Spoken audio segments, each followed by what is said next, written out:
So for this assignment, I chose Edutopia, a resource that is provided by the George Lucas Educational Foundation, a nonprofit and a nonpartisan private foundation that is used for educational purposes.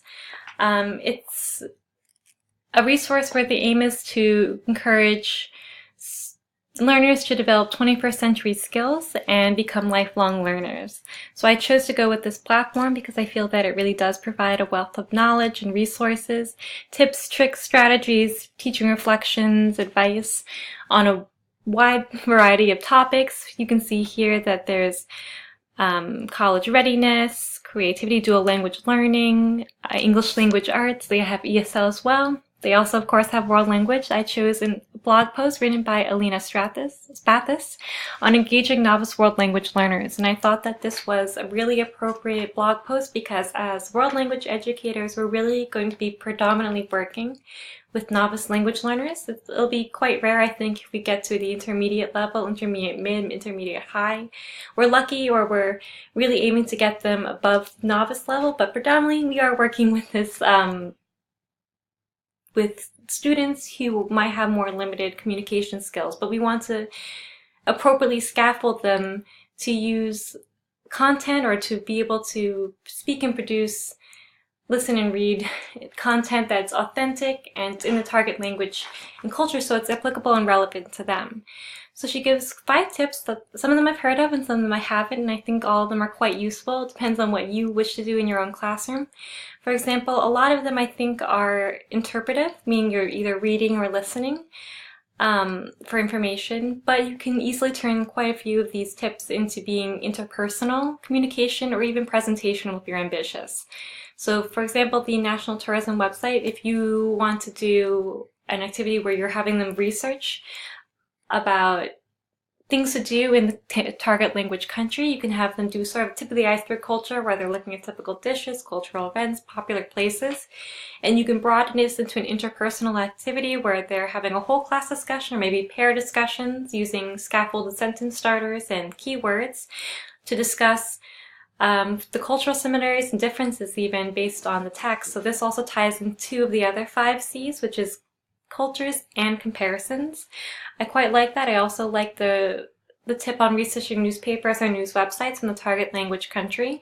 So you could do a pre-reading activity with them, so predicting what the articles are going to be about. I also think this is a really great way to scaffold. So you could take an article that's written in the target language and it's about the target language country and culture, and you could either, cut it down if you are working with truly novice mid learners, but if you're working with novice high, you could keep the whole article depending on what it's about. So I think it's a good way of making cultural connections, and at the end they can have discussions about the research newspapers. You can make it presentational where they're doing the research and maybe they're doing a really short presentation for the class about what this article is about.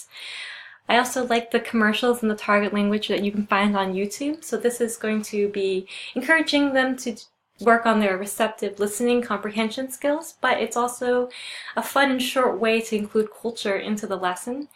You can make this interpersonal by having them talk about what the commercial's about, how does it maybe compare to the commercials in the United States, so again drawing in that comparison of the 5 C's.